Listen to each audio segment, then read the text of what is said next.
Welcome, and thank you for joining me for some light reading. If you enjoyed this video, please leave a like and a comment. We're finally getting answers to the questions of that fateful night at Fernley Park.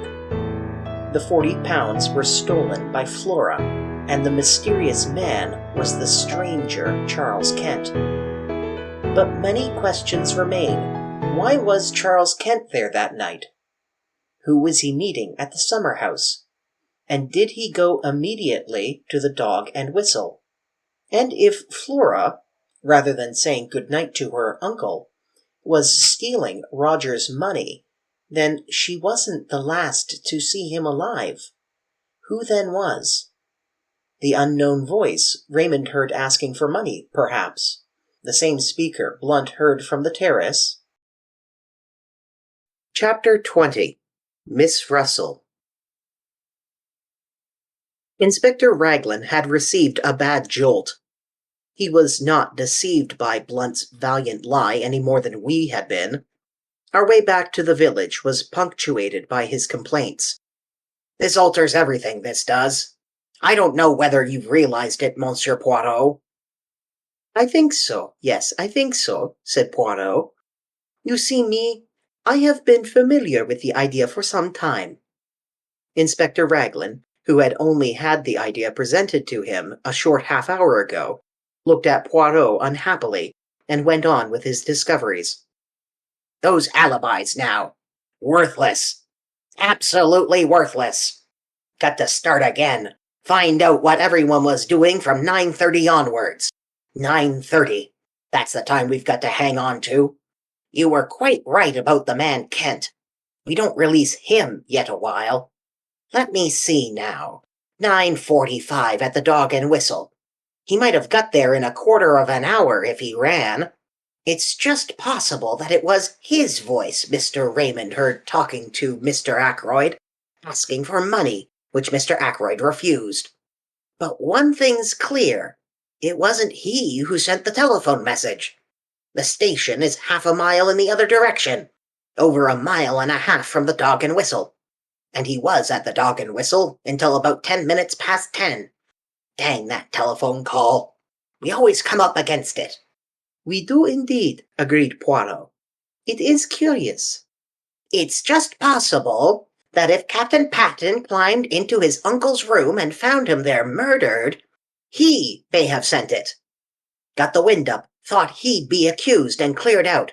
That's possible, isn't it?" "Why should he have telephoned?" "May have had doubts if the old man was really dead. Thought he'd get the doctor up there as soon as possible, but didn't want to give himself away. Yes, I say now, how's that for a theory? Something in that, I should say." The inspector swelled his chest out impatiently. He was so plainly delighted with himself that any words of ours would have been quite superfluous. We arrived back at my house at this minute, and I hurried into my surgery patients, who had all been waiting a considerable time, leaving Poirot to walk to the police station with the inspector. Having dismissed the last patient, I strolled into the little room at the back of the house, which I call my workshop. I am rather proud of my homemade wireless set I turned out. Caroline hates my workshop. I keep my tools there, and Annie is not allowed to wreak havoc with a dustpan and brush. I was adjusting the interior of an alarm clock which had been denounced as wholly unreliable by the household, when the door opened and Caroline put her head in. "Oh, there you are, James," she said with deep disapproval. "Mr. Poirot wants to see you." "Well," I said rather irritably, for her sudden entrance had startled me, and I had let go of a piece of delicate mechanism. "If he wants to see me, he can come in here." "In here?" said Caroline. "That's what I said, in here." Caroline gave a sniff of disapproval and retired. She returned in a moment or two, ushering in Poirot, and then retired again, shutting the door with a bang. "Aha, my friend," said Poirot, coming forward and rubbing his hands. "You have not got rid of me so easily, you see." "Finished with the inspector?" I asked. "For the moment, yes. And you have seen all the patients?" Yes. Poirot sat down and looked at me, tilting his egg-shaped head on one side, with the air of one who savors a very delicious joke. "You are in error," he said at last. "You have still one patient to see." "Not you!" I exclaimed in surprise. "Ah, not me, bien entendu. Me, I have the health magnificent. No, to tell you the truth, it is a little complot of mine. There is someone I wish to see, you understand, and at the same time it is not necessary that the whole village should intrigue itself about the matter, which is what would happen if the lady were to come to my house, for it is a lady, but to you she has already come as a patient before." "Miss Russell!" I exclaimed. "Précisément. I wish much to speak with her, so I send her the little note, and make the appointment in your surgery. You are not annoyed with me?" "On the contrary," I said. "That is, presuming I am allowed to be present at the interview. But naturally, in your own surgery." "You know," I said, throwing down the pincers I was holding, "it's extraordinarily intriguing, the whole thing. Every new development that arises is like the shake you give to a kaleidoscope. The thing changes entirely in aspect. Now, why are you so anxious to see Miss Russell?" Poirot raised his eyebrows. "Surely it is obvious," he murmured. "There you go again," I grumbled. "According to you, everything is obvious, but you leave me walking about in a fog." Poirot shook his head genially at me. "You mock yourself at me. Take the matter of Mademoiselle Flora. The inspector was surprised, but you? You were not." "I never dreamed of her being the thief," I expostulated. "That, perhaps no. But I was watching your face, and you were not, like Inspector Raglan, startled and incredulous." I thought for a minute or two. "Perhaps you are right," I said at last. "All along I felt that Flora was keeping back something, so the truth, when it came, was subconsciously expected. It upset Inspector Raglan very much indeed. Poor man." "Ah, pour ça, oui. The poor man must rearrange all his ideas. I profited by his state of mental chaos to induce him to grant me a little favor." "What was that?" Poirot took a sheet of notepaper from his pocket. Some words were written on it, and he read them aloud. "The police have, for some days, been seeking for Captain Ralph Patten, the nephew of Mr. Ackroyd of Fernley Park, whose death occurred under such tragic circumstances last Friday. Captain Patten has been found at Liverpool, where he was on the point of embarking for America." He folded up the piece of paper again. "That, my friend, will be in the newspapers tomorrow morning." I stared at him dumbfounded. But it isn't true. He's not at Liverpool." Poirot beamed at me. "You have the intelligence so quick." "No, he has not been found at Liverpool. Inspector Raglan was very loath to let me send this paragraph to the press, especially as I could not take him into my confidence. But I assured him most solemnly that very interesting results would follow its appearance in print. So he gave in, after stipulating that he was, on no account, to bear the responsibility." I stared at Poirot. He smiled back at me. "It beats me," I said at last, "what you expect to get out of this." "You should employ your little grey cells," said Poirot gravely. He rose and came across to the bench. "It is that you have really the love of the machinery," he said, after inspecting the debris of my labors. "Every man has his hobby." I immediately drew Poirot's attention to my homemade wireless.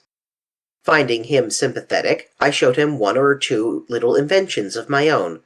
Trifling things, but useful in the house. "Decidedly," said Poirot, "you should be an inventor by trade, not a doctor. But I hear the bell. That is your patient. Let us go into the surgery." Once before, I had been struck by the remnants of beauty in the housekeeper's face, This morning I was struck anew. Very simply dressed in black, tall, upright, and independent as ever, with her big dark eyes and an unwonted flush of color in her usually pale cheeks. I realized that as a girl she must have been startlingly handsome. "Good morning, mademoiselle," said Poirot. "Will you be seated? Dr. Shepherd is so kind as to permit me to use his surgery for a little conversation I am anxious to have with you." Miss Russell sat down with her usual composure. If she felt any inward agitation, it did not display itself in any outward manifestation. "It seems a queer way of doing things, if you'll allow me to say so," she remarked. "Miss Russell, I have news to give you." "Indeed." "Charles Kent has been arrested at Liverpool." Not a muscle of her face moved. She merely opened her eyes a trifle wider, and asked, with a tinge of defiance, "Well, what of it?" But at that moment it came to me, the resemblance that had haunted me all along, something familiar in the defiance of Charles Kent's manner. The two voices, one rough and coarse, the other plainly ladylike, were strangely in the same timbre. It was of Miss Russell that I had been reminded that night outside the gates of Fernley Park. I looked at Poirot, full of my discovery, and he gave me an imperceptible nod. In answer to Miss Russell's question, he threw out his hands in a thoroughly French gesture. "I thought you might be interested, that's all," he said mildly. "Well, I'm not particularly," said Miss Russell. "Who is this Charles Kent, anyway?" "He is a man, mademoiselle, who was at Fernley the night of the murder." "Really?" "Fortunately for him, he has an alibi. At 10:15, he was at a public house a mile from here." "Lucky for him," commented Miss Russell. "But we still do not know what he was doing at Fernley. Who it was he went to meet, for instance." "I'm afraid I can't help you at all," said the housekeeper politely. "Nothing came to my ears. If that is all—" She made a tentative movement as though to rise. Poirot stopped her. "It is not quite all," he said smoothly. "This morning fresh developments have arisen. It seems now that Mr. Ackroyd was murdered not at 10:15, but before, between 10 minutes to 9, when Dr. Shepherd left, and 10:15. I saw the color drain from the housekeeper's face, leaving it dead white. She leaned forward, her figure swaying.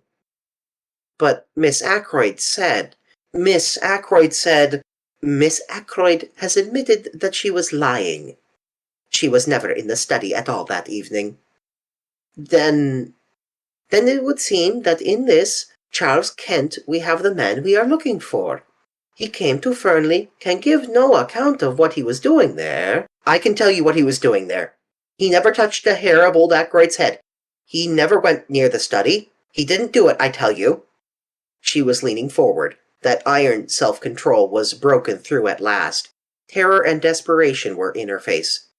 Mr. Poirot, oh, do believe me." Poirot got up and came to her. He patted her reassuringly on the shoulder. But yes, I believe. I had to make you speak, you know." For an instant, suspicion flared up in her. "Is what you said true?" "That Charles Kent is suspected of the crime. Yes, that is true. You alone can save him, by telling the reason for his being at Fernley." "He came to see me." She spoke in a low, hurried voice. "I went out to meet him." "In the summer-house, yes, I know."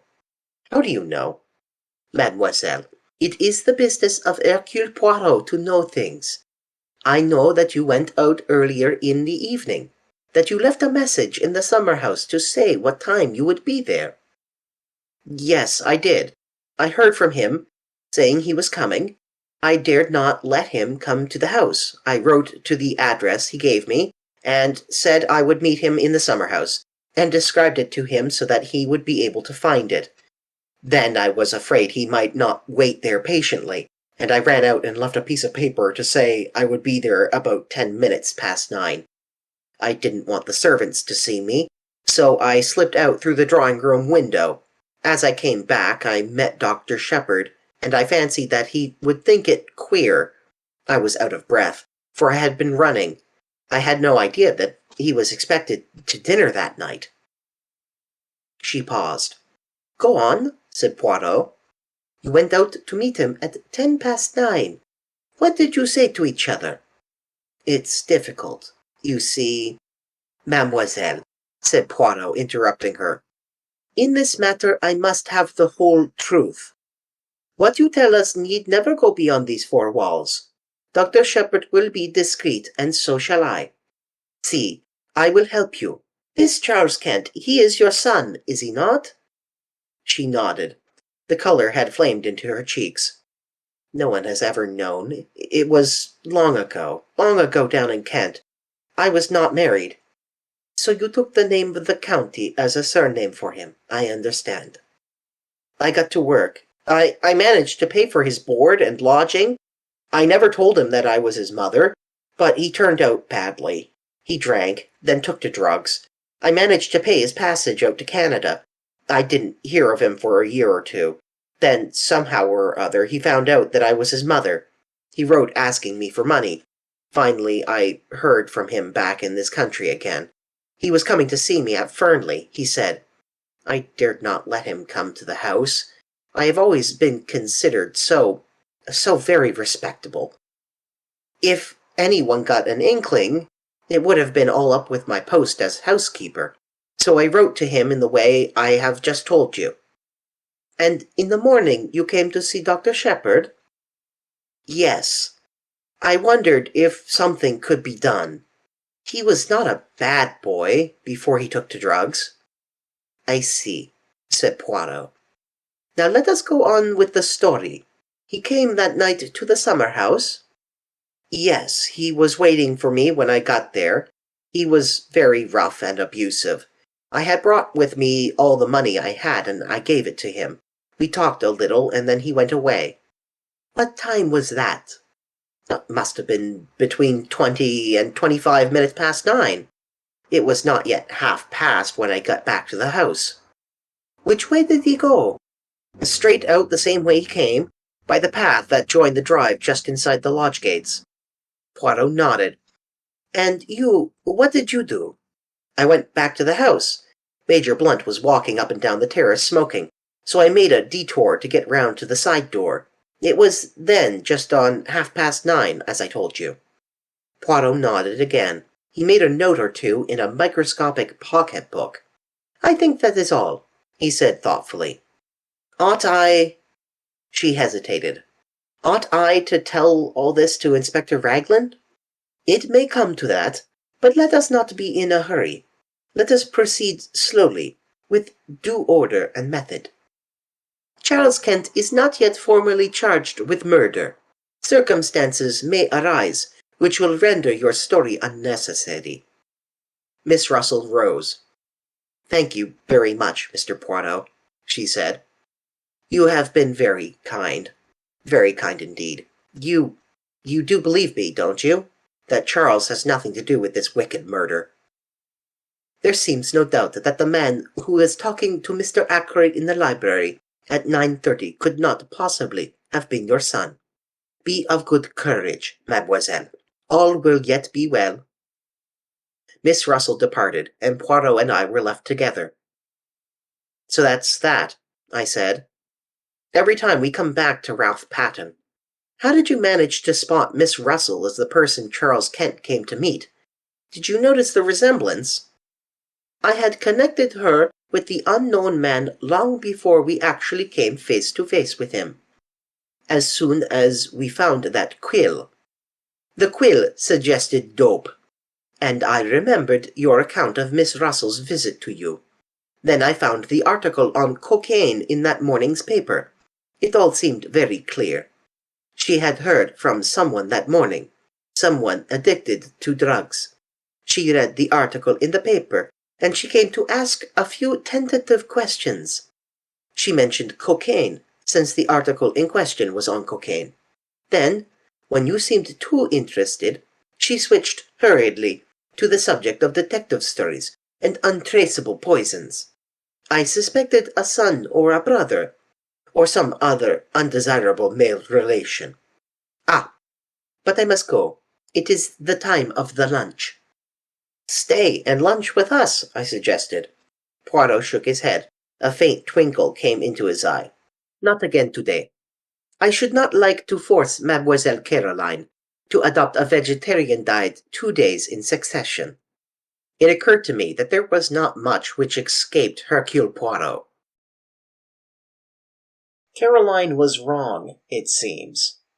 If you recall, Caroline suspected Miss Russell's visit to the doctor's surgery was about poisons and his poison cabinet. She could never have imagined the truth. Miss Russell had an illegitimate child, and it was a mother's concern for her addicted son that brought her to Dr. Shepherd. It's clear, then, why Charles Kent was at Fernley, and who he met. But why is Poirot so certain this information can remain confidential? Inspector Raglan, having learned Flora lied, sees Kent as a suspect again. Miss Russell's testimony would restore Kent's alibi, but Poirot thinks this unnecessary. If you've enjoyed this light reading, please like the video and leave a comment. And until next time, may light shine upon your path.